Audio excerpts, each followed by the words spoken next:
So without further delay, let me introduce you to today's session host, Priyanka Mehrotra. Good evening, Priyanka. Hope you're doing well. Yeah, good evening, Sai. I'm fine. Thank you. Thank you. Good evening, Somil. Hope you're able to hear and see us. Yes, good evening, Sai. I can hear you guys clearly. I hope you all have a good evening. Welcome, and thank you for being here. So Priyanka is a delivery head at Proxima 360. She has extensive experience in retail IT and ERP integrations, supporting the businesses, the future business needs of various customers for many years to come. She's also very passionate about product development and product marketing. That's kind of an unusual combination, Priyanka, product development and product marketing. But good to see, both coming together, and very few people actually can connect the dots of creating value versus communicating the value to the market.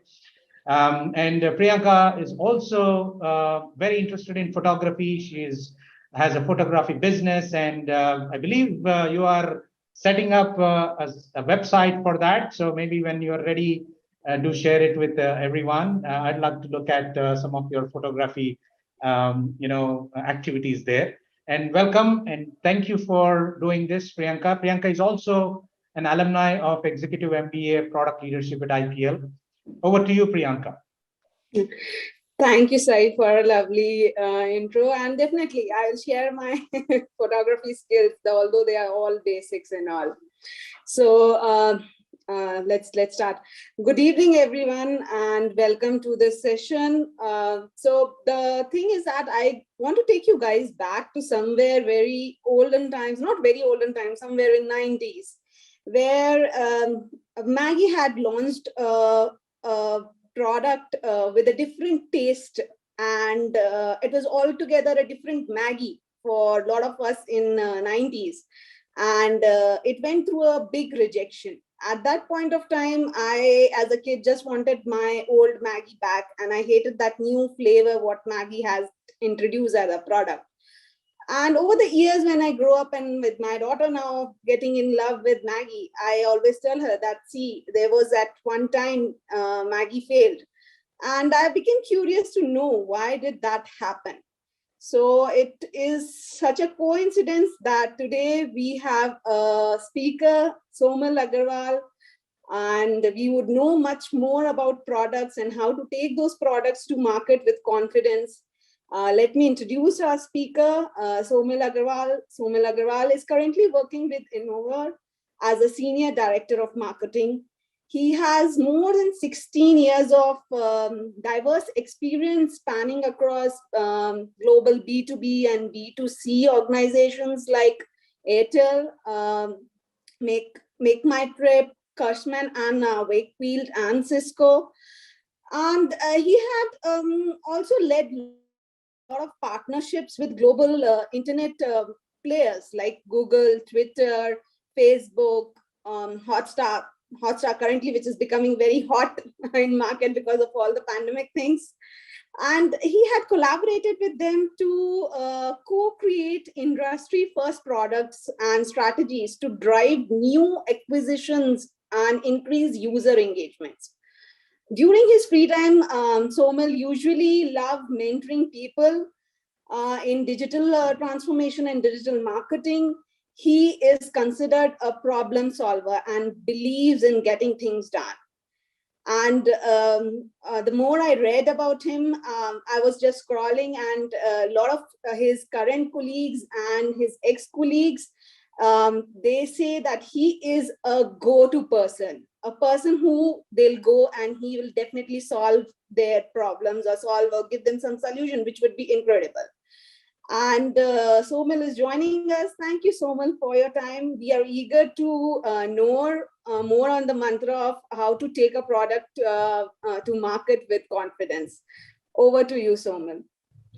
Thanks, Priyanka, for such a nice introduction, for such kind words. Thanks a lot.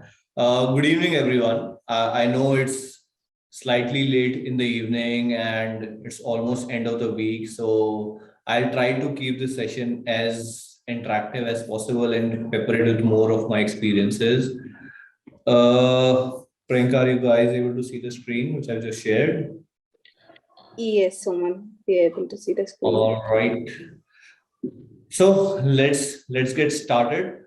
Uh, so like Priyanka said, I think that's a good context that typically a lot of times we've seen products coming into market, whether be it digital products, be it offline products, like say in the FMCG category, some succeed, some fail. What's the reason? What causes a particular product to succeed or a particular product to fail? I think that's where the entire perspective of bringing new products to market or driving product adoption becomes very critical. So the way I want to start is, I think this is something I very genuinely believe in, and I'm sure a lot of you would have heard it or you would have read about it. But the success or failure of a good product fundamentally depends on how you are able to take it to market, which typically in a lot of organizations called as the go-to-market strategy. I think that clearly defines the success or failure of any particular product. I genuinely believe that a good product with a good quality GTM always trumps a great product if it has poor GTM strategy. And the way I want to take up the further slides in the conversation today is one, talk about actually covers a good go-to-market strategy. What are the basics of a good go-to-market strategy? What are things as a product marketer, if you're doing how what you should be looking into it? And then obviously share, pepper it with a lot of my examples, how I've done things in my career, or what I've seen great organizations do across the career so far, so that all of us get a good sense of how can we take some learnings away from the session. And I will keep taking pauses in between the sessions. So if you guys have any question, like Sai mentioned, please share your questions in the Q&A box and we'll take it forward from there. So like I said, history is full of such examples, good products trumping great products just because on the back of good GTM strategy. So let me give you some examples. Does anyone know what this is?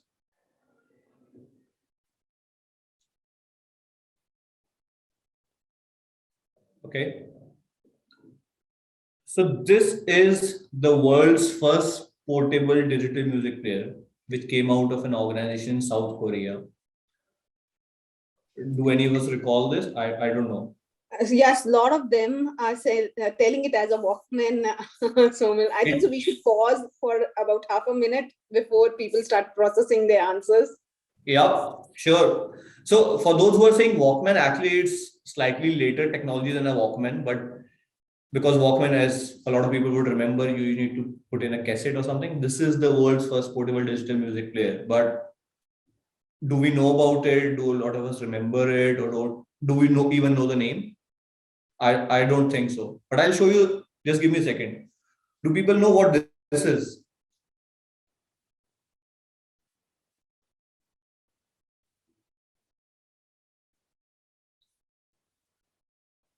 Yep, that's the first iPod. We have a lot of people, yeah. Yeah. I think so because Apple, yeah, people are saying that. Yeah. What's the difference, right? Both of them technically are solving the same thing. Both are digital portable music players. In fact, the one on the left actually came many years before it to the market. What was special about the Apple iPod? In terms of delivering the benefit to the consumer is doing the same thing. But what was different is the way Apple was able to take it to market, the way they were able to put a marketing strategy, the way they were able to put a go-to-market strategy around it. I think that was it, what made the iPod a huge success and a name which everyone remembers even multiple years. Apple has actually discontinued iPod today, but it didn't take a lot of you more than 30 seconds to recall what it is. Let me give you another example on the same lines. You know this man, right? Most of you would know this man. What does he have in his hand? I think there's a title also that says what it is.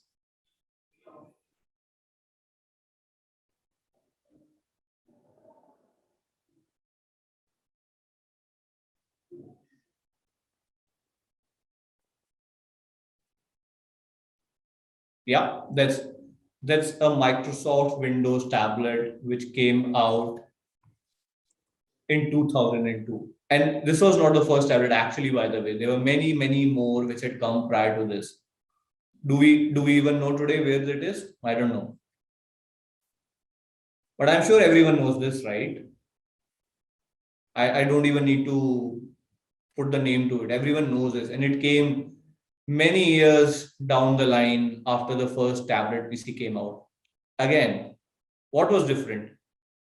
The way, was it a technology wise? Maybe slightly different. But in terms of functionality, I think more or less the same functionality which any tablet PC, even what Mr. Bill Gates is holding, had. What was Apple able to do? What was different from Microsoft? They were able to put in a strong story behind it. They were able to put in a strong communication or marketing strategy behind it, a good go-to-market strategy behind it, which made iPad the humongous success it is today, versus probably no one even remembers what happened to the Windows tablet. One final example. Does anyone know what this is?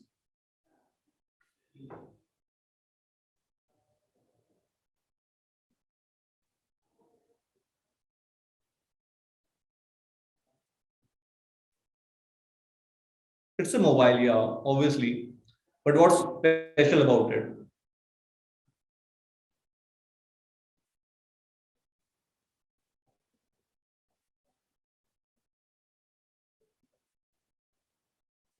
Yeah. So, like some folks have said, this is the world's first touchscreen mobile phone, which came out by the company by IBM in 1992.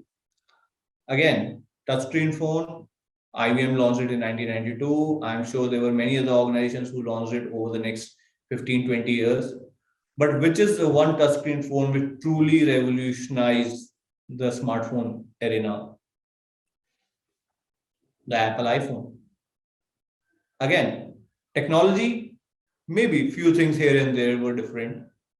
But what drove iPhone to become the huge success it is, and actually drove the entire generation of touchscreen technology on mobile phone. I think Android actually followed Apple multiple years after that to become the huge success.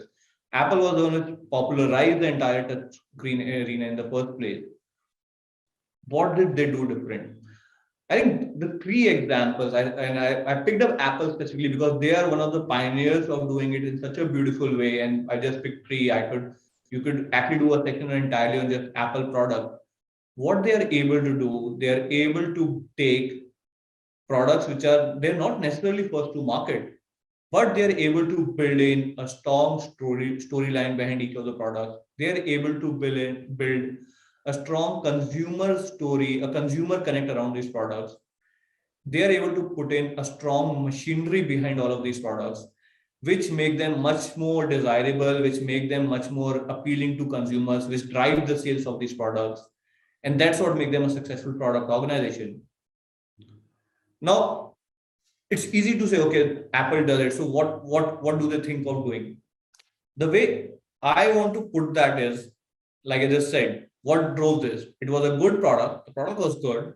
And there are people who would probably even today say that, hey, there are better phones out there than an iPhone, or there are better tablets out there than an iPad. But the truth is that these two rule their market, right?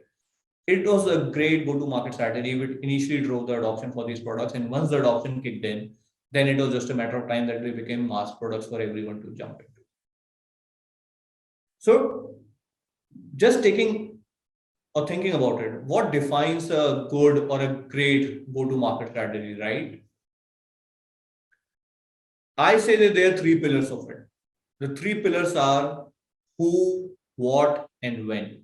And I'll explain to you in the coming slides what I mean by each of these. Just remember this: who, what, and when, the three pillars of a great go-to-market strategy. First and foremost, when we say who, the who is the target audience. Forget an Apple product, right? Even any one of you working in your separate respective organizations, if you're into product marketing, you have to be very clear the product you're creating, what is the ideal customer persona for a product. You have to break it down into as much detail as you can. What is the demographic of the consumer? What are the psychographics or behavioral traits of the consumers? What do we know about the lifestyle of that consumer? And how do you pitch your product by understanding all of these? And the best way to do that is almost imagine an ideal customer in your mind and say, hey, this is, say, for example, Priyanka 25 years old, lives in Delhi, owns this particular kind of a device, consumes content on these particular kind of channels. Once you understand that individual as a whole, and then you say that this is my product which brings this value addition to this life of the consumer, that is where your ideal customer profile is defined. And I think one of the policies which I've highlighted here, a lot of times when we are working in our respective organizations, we tend to view everything from our own lens of how we would look at that product or how we would absorb that product. I think that creates at a lot of times it creates a fallacy, and hence I keep reminding everyone, you are not your customer. Means in a majority of cases, you are not your customer. So always when you're defining your target audience, think about who is the ideal persona for that product and how are they going to consume that product. In one of my previous organizations, we actually used to do when I used to be in telecom, because that was a point in time when telecom was penetrating into rural India, and all of us sitting inside our metro offices were not just able to think, okay, how would rural India think about this product? We created what we called as Ramu test back then. And Ramu, a lot of people in North India would know that this is a name you use for your office boy, or you would have, say, someone at your home. What we would do is we will bring folks who are from that rural background and make them go through our products or our communication or our marketing messages and ask them to evaluate them. We wanted to remove any biases we could bring because we were looking at that product day in, day night. We were defining that product. We were defining that messaging. We were too close to it. And anyways, you're not a target audience. We ran all of these products. We ran all of these communication messaging through people who were from that particular consumer personas, who were actually in those kind of geographies. And we made them go through those tests. And basis that we used to define, okay, whether something is working or not working. So always keep this in mind, that define the target audience and then keep that in mind that you are not your target customer. The what, the second pillar, what is the problem being solved? For any product to drive adoption or for any success to have, you should be able to answer what is the problem you're solving for your ideal persona. The example Priyanka gave, right? Maggie. What's the problem Maggie is solving for us? I am just pausing for 10 seconds, 20 seconds. What do you think is the problem Maggie is solving for us?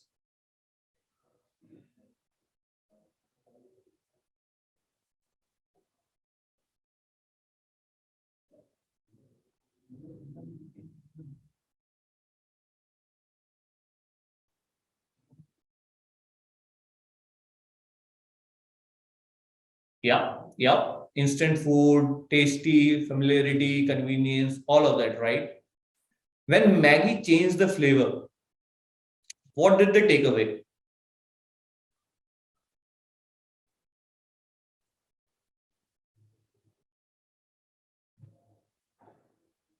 Yeah, I think I see taste, right? People were used to a certain taste. People were looking at Maggie as a solution that they wanted something to be tasty, something which they liked, and something which can be done in a quick manner. Now, Maggie kept all the quick and everything around it, but they changed the taste to a certain extent, which did not really matter, which did not really go down with the consumer. And that is why for every product, you should be very clear what is the problem you're solving. And when you say problem, right, it should not be inside out from an organization perspective. You should not say, okay, my product, I'm a smartphone company, my product has 12 megapixel camera, or it has a 8 GB processor, or whatever. Those are features. What do those features enable your target audience to do? What is the benefit add which those features do for the consumer? I think that is the story which has to be told. So again, let's go back to the example of an Apple phone. The benefit they said, and even today, if you look at all the Apple messaging, you never see Apple talking about in their advertisement saying Apple device has 15 megapixel camera, 20 megapixel camera, 40 megapixel camera, right? What you see in Apple advertisement is, okay, you can click these great photographs with an Apple device. You can capture these great moments with the Apple device. Or even the latest Apple ad which has been going on, you can say it's spill proof, waterproof, break proof. they are showing the benefit of the product in the consumer's life. They're not saying, okay, we have a corning gorilla glass, we have an unbreakable thing, we have 6-meter underwater depth and all of that. They're not bringing any of those technical jargon. They're just presenting their product. How does that fit into the consumer's life and what is the benefit gets to them?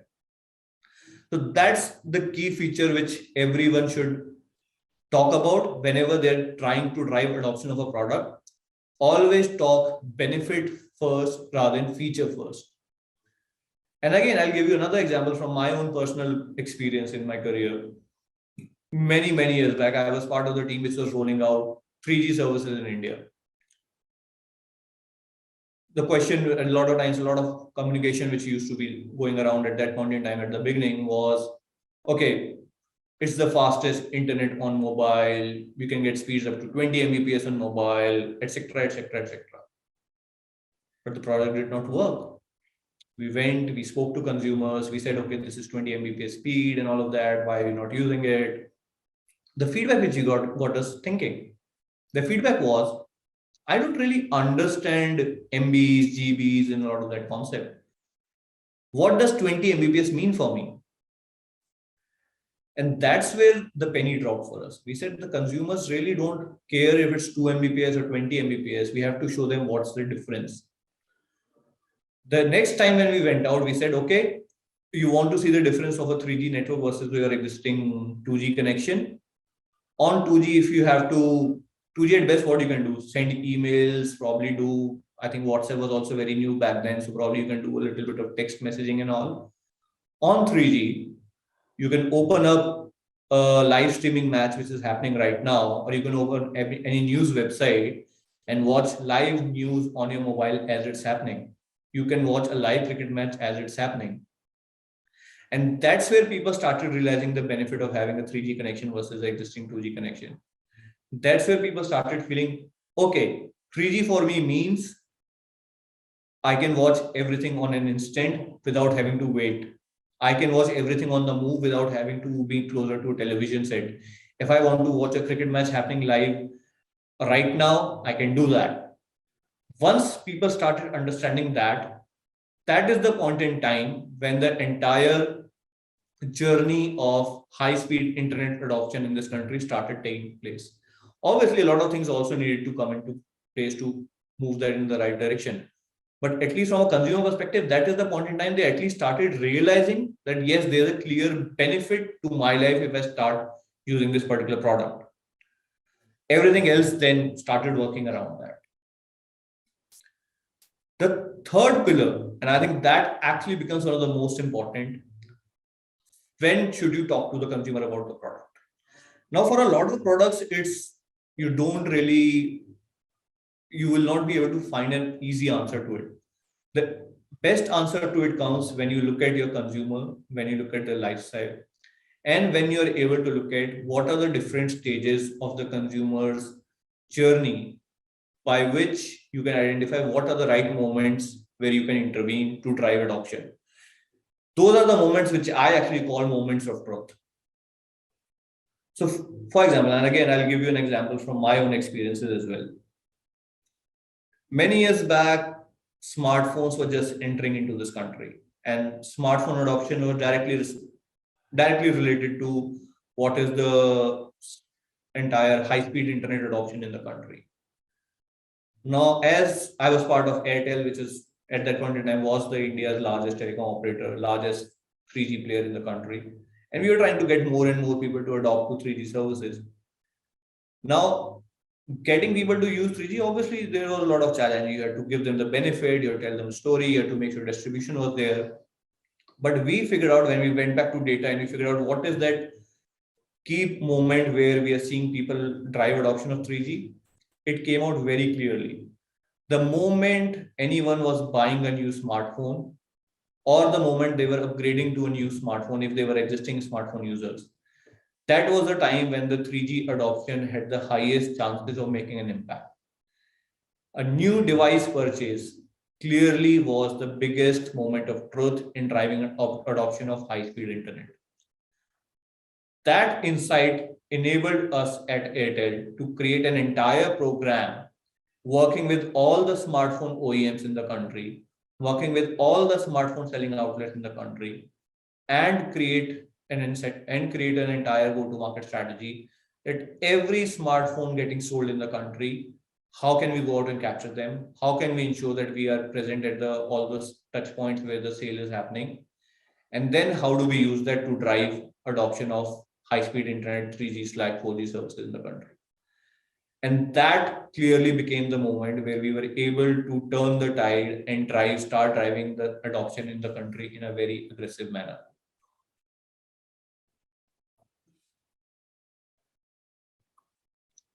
And because of this moment of truth, it is as simple as this. Timing is everything. You can keep talking to consumers about, okay, we have this great product, we have this great service, there are these great benefits. But if you are not at that right point in the consumer life cycle, if you are not at the right point in the consumer buying cycle or at the right moment of truth, then everything else would just fall away. So, and this does not come easy. For to be able to do this, one needs to have a very, very deep understanding of the consumer buying behavior. One needs to have a very strong understanding of the consumer's psychographics, like I mentioned, the consumer life stages. And that's what will help a good product market identify what are the right moments of truth and how should we make sure that all our go-to-market strategies are targeting the user at that point in time. I'll take a pause here and just open the floor for the next 1 or 2 minutes if there are any questions, and then I'll move to the next part of my presentation.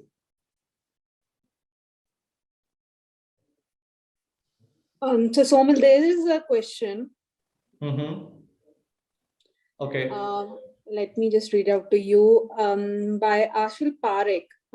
Does this feature versus benefit concept also applies to technical product as well, where your persona is an IT guy?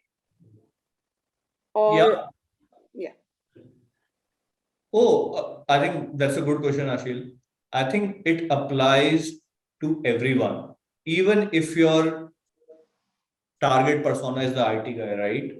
Even that IT guy has a role in the organization. He's supposed to deliver certain benefit for the organization. The features should be able to translate into a particular benefit for that particular person.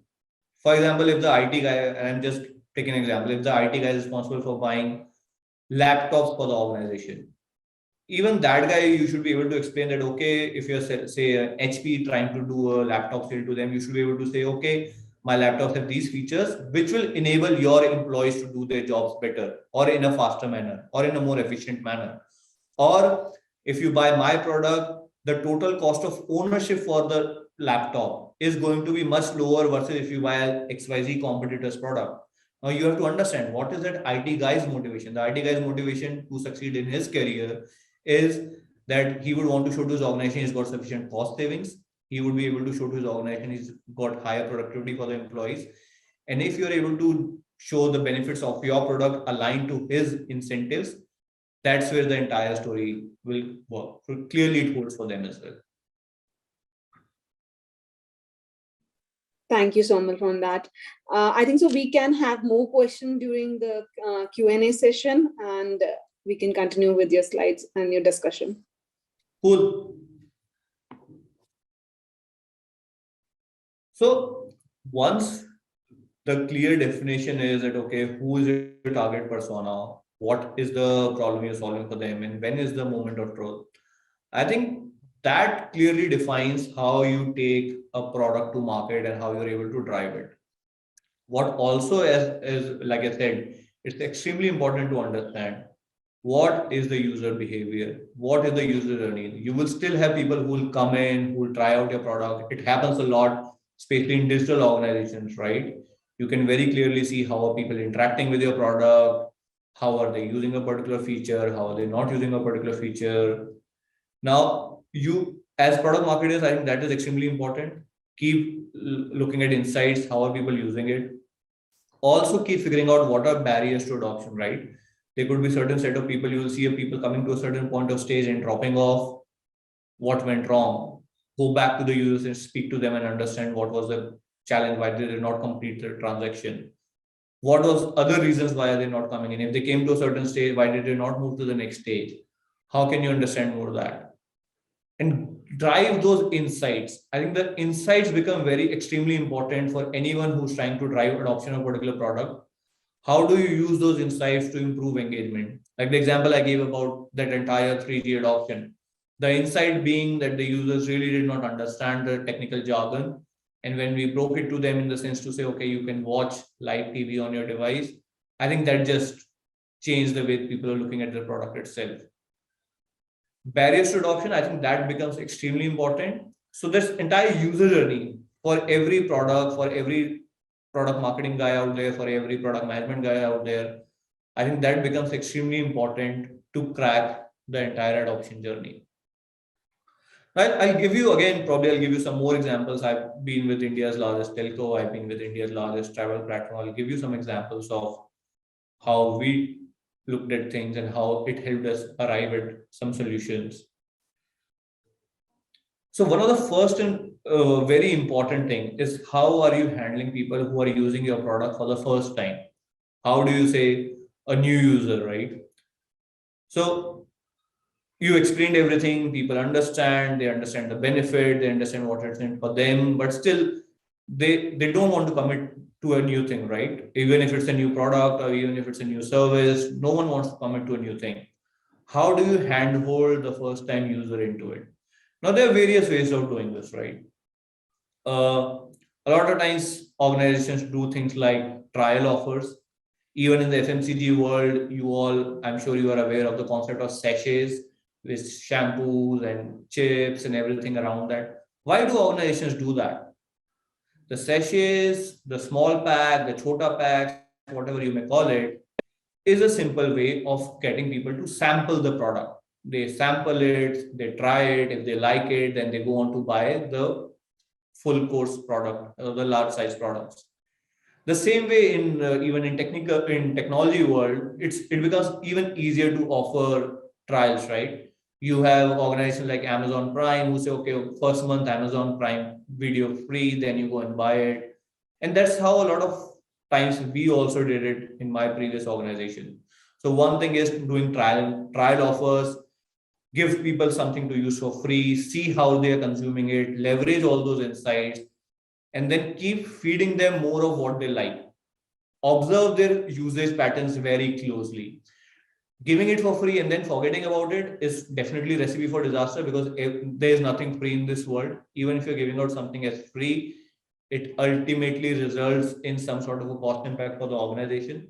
So if you're giving something for free, make sure that you are monitoring, analyzing, developing insights, guiding people in the right direction, and making sure that how are you able to put them on a glide path to come to your actual incentive or actual paid model.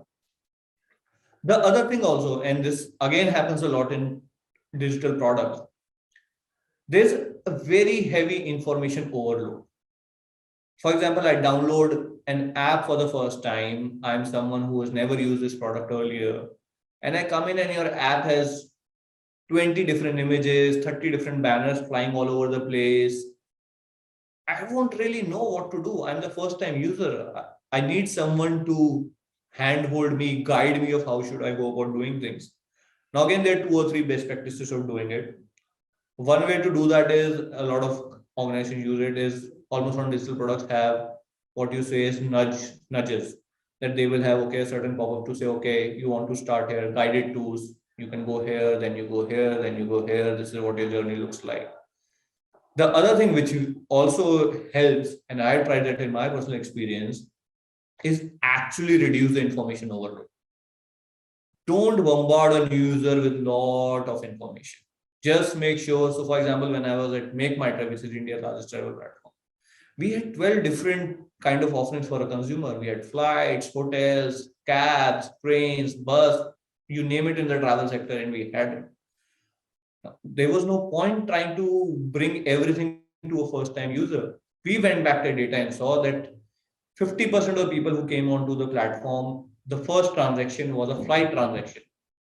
For another 25%, the first transaction was a hotels transaction. And for another 20%, it was about a train transaction. And we clearly said that, okay, if this is the first time user who's coming onto the platform, for the first 10, 15 days, 30 days, let's not talk to him about anything else apart from these three big categories. Everything else we will bring to a user when he's slightly more mature, once he's already experienced the product, and we know from our past data that these are the three products which drive the maximum amount of adoption from a first-time user.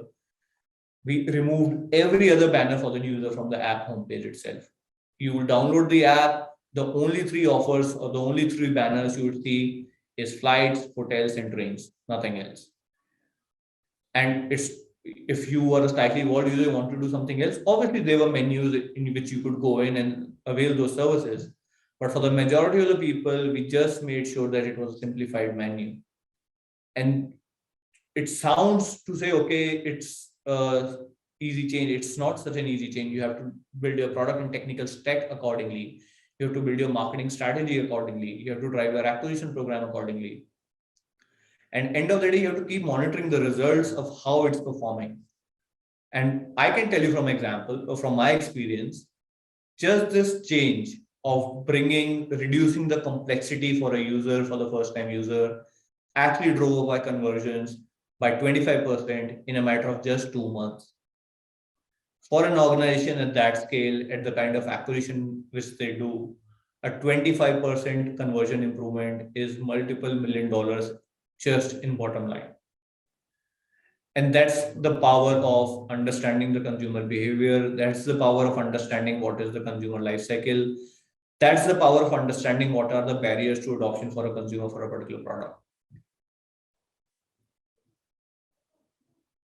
New user, people have solved for. The other thing which people typically solve for to drive product adoption is how we're leveraging different consumer insights and creating propositions for them.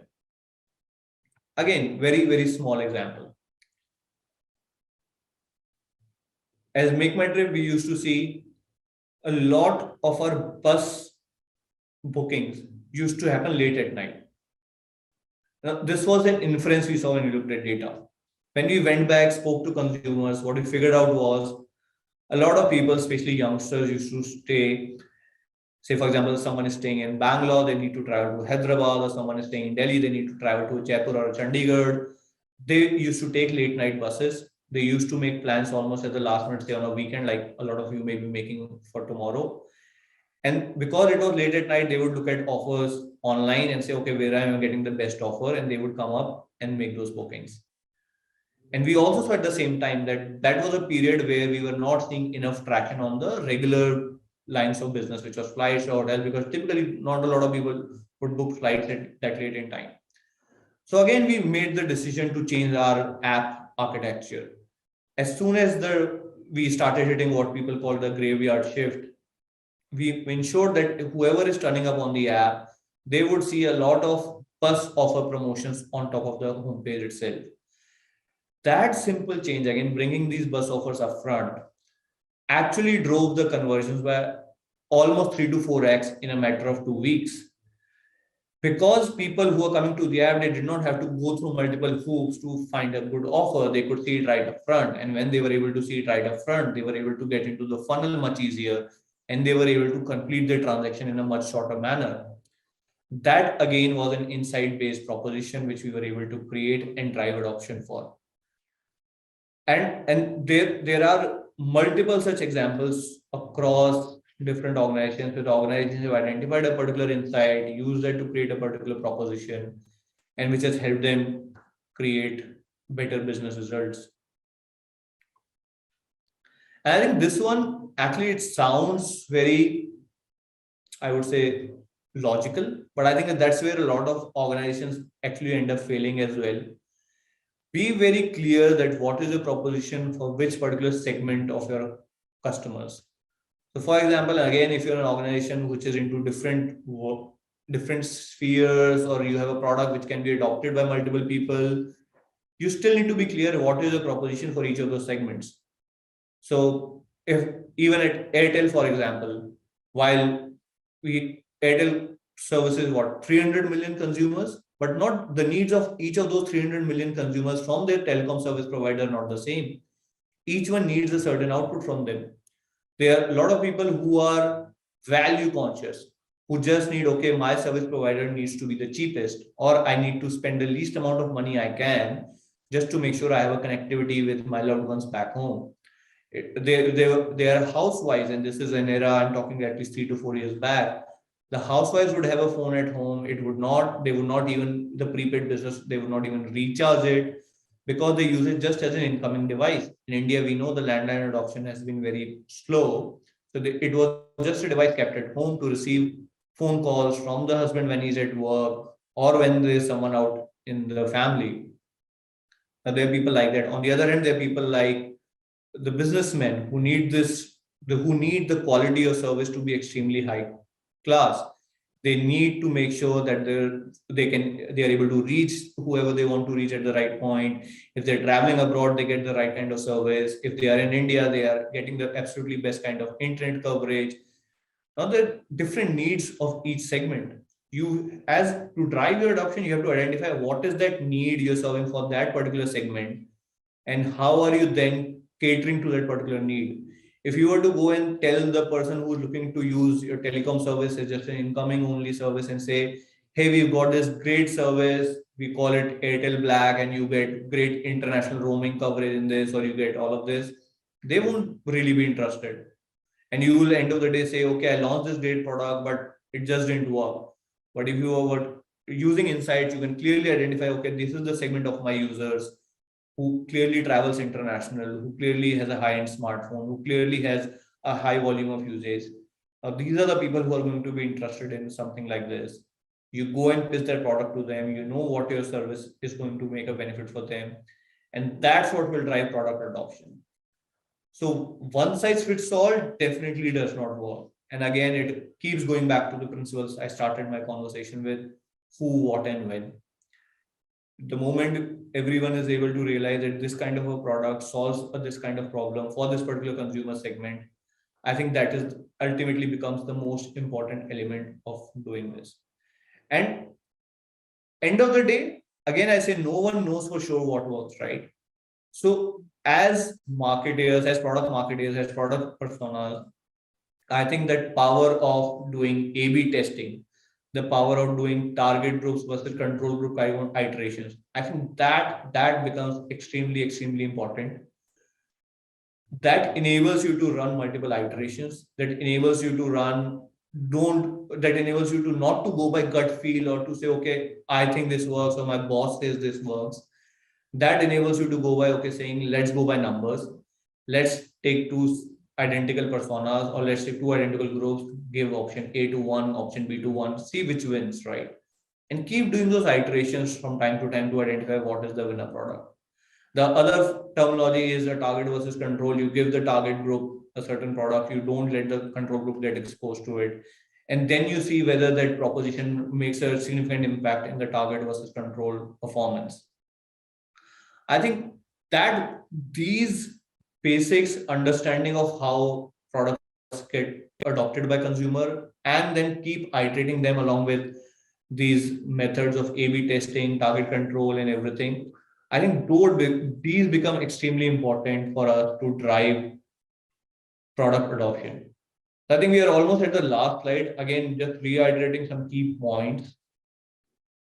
Always, you are not your customer. Means unless you are someone you are working with Apple and you are also looking at iPhone, you are still not your customer. You have to go out, speak to your target personas, identify your target personas, and find out what is the problem you're solving for them. These two combined with your customer journey understanding, these two combined with finding moments of truth, are going to give the maximum impact for everyone. These are going to be the key to success to drive product adoption. So yeah, so that's it from my side, guys. This is what I had to share with you. And I think, Priyanka, probably we can take a couple of more questions now. Yeah, sure, Somil. So I think so people can put in questions. I have one question from Ravi Sushmit. He's asking how to find an ideal customer when your product is horizontal and trying to find the niche and the product is yet to be in the GTM phase. And the product is basically an AI-based content writer. For a content writer is what his question is.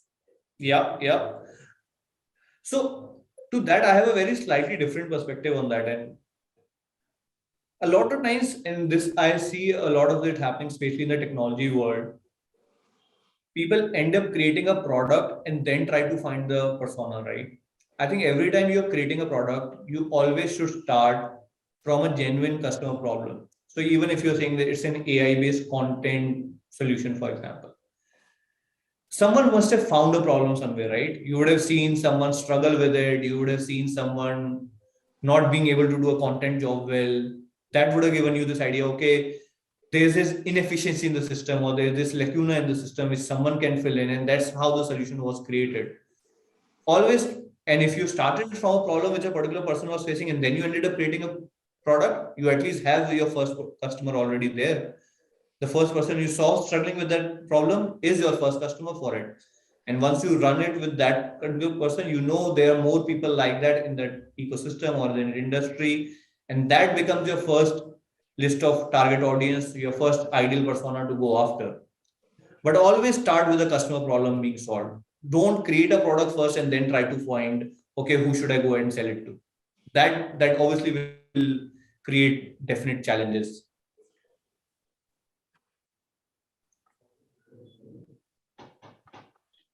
Okay, so there's another one which says, Jayashree, timing is everything. What if the product is launched when the customer is not ready? I think so you answered it just now, that saying that, yeah, timing is something. So that's what they say, that the EV cars was launched in India nearly a decade ago, but we are seeing better options now. So how do you throw light over it? Like whether our market is supporting or not, what should be done? What went wrong in the previous years that the EV cars were not taken up or by the customers? So that's the question. Yeah. And I think on means not specific on EV, but I think again, it just goes back to the same thing. When a consumer is buying a car or a vehicle, right? What are the factors most people look at, right? A vehicle, end of the day, is a tool which enables them to get from one place to the other. What they would want to do it is in a comfortable manner and in a cost efficient manner, right? Those are 2 or 3 parameters on which everyone would evaluate their decision. Now, probably what, in this example, in EVs, if I was someone who was looking to buy an EV car 10 years back, the EV product in itself is probably good. But there are so many things around it, right? Was there an ecosystem to support that electric charging? Was there an ecosystem to support if I'm stuck on the road somewhere, can someone come and charge it? Was there an ecosystem to even the cost efficiency of buying an EV vehicle 10 years back? It was a same, probably a hatchback, which you would have cost in petrol or the conventional fuel of 5 lakhs. You would have bought it at an EV for about 20 lakhs. It was not a cost efficient solution. It was not a cost efficient solution. It did not have the ecosystem built around it. And that was the reason at that point in time the adoption was low. And a lot of times that is why EV is starting picking up pace now, because you have had the entire ecosystem coming together. You have government coming together to build that entire pipeline. And that's what you see in most categories, right? If you are building into a new category, you have to make sure that before trying to generate demand, you have to try and create supply. And again, a great example of that is Uber. Uber, when it enters into a new country, before it starts acquiring customers, who does it acquire first? It acquires the driver partners, because that's the supply channel. If they don't have sufficient supply, even if they build up demand, there will not be enough people to service it. So there are things like these. You have to build the ecosystem before you can start building the demand from the consumer end. And I think EV was actually a good example of that. Okay, thanks, Somil. So, and with respect to the time, I think so we'll take up a last question. The question is by, 1 minute. Yeah, it's by Ravi. So, no, sorry, not Ravi, it's by Nancy. It's there's so many questions pouring in, sorry about that. Is there a guideline or a framework on judging the right time for GTM, like something ready to make or something like that? That's her question. Sorry, could you repeat that, Priyanka? I didn't really get it. Yeah, is there a guideline or a framework on judging the right time for GTM? When your product is ready and you want to take it to consumers, you should have a GTM strategy in place, right? And it's as simple as that. Okay. Again, there's so many questions. Last, again, sorry, I said that was the last, but then I think so we can take one more question. Sure, I'm fine with it. Yeah. Yeah, so Pankaj is asking a question which says, what kind of GTM strategy Vodafone should opt if they again want to capture their lost market share? That's quite interesting. I would want to see what it is going to be. Yeah, no, I think, and again, I've been in that industry for so long, so it's very close to my heart. I think, to be non-political or non-biased or everything on that side, I think where Vodafone or the VI combo actually lost the game was, again, telecom is a industry which is supply led, and the supply on the industry in telecom is the network infrastructure. I think Vodafone actually did not, whatever, due to whatever reasons, I don't think they had a strong high speed 4G infrastructure in place. And as the Geo onslaught came in, and Airtel actually was one of the organizations which had been anticipating the onslaught, so they were building up their war chest and everything on those pipelines, so they were able to withstand the onslaught. They were able to set to a customer expectation of service. I think Vodafone was just not able to do.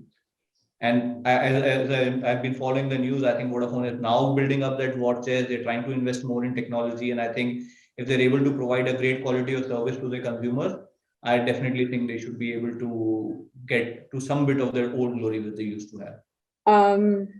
So I think so with respect to time, we can stop it over here, or Somil, would you want to take more questions on? Yeah, thank you, Somil, and thank you, Priyanka. If you can stop sharing, Somil, let me bring up a couple of slides just as a closing note. I see a large number of questions and very interesting ones, by the way.